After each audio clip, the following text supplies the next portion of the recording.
Ja, hej och välkomna hörni till ännu ett avsnitt här på tuben. Och det här blev lite oplanerat kan man väl lugnt sagt säga. Här har vi skevan. Jag tog ut den från vintervilan igår kväll. Eller i natt rättare sagt. Och ja, nu ska vi helt enkelt ta och bege oss mot Uppsala. Vad vi ska göra, ja det får ni se lite senare här i videon.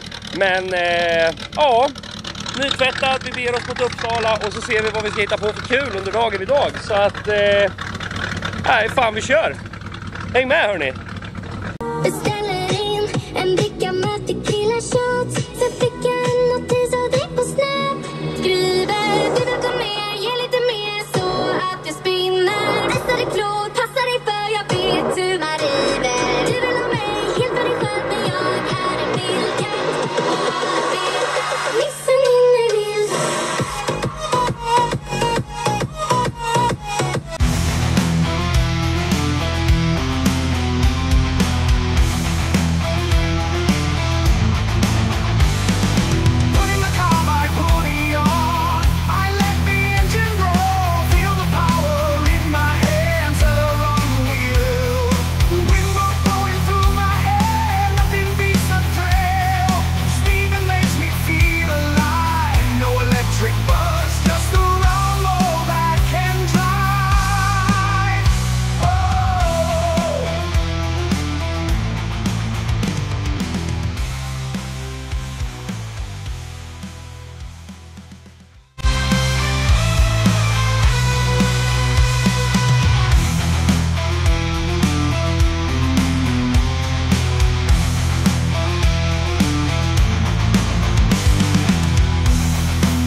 Batteries to charge. No range anxiety inside. Just filling up the tank and in the road. Day and night, smell of gasoline. Carvibe is here. Mac and T-bone makes you gay. Kick it in that extra gear. Leave the quiet behind. Let the engine roar and cheer.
the fire, put in the Carvibe journey.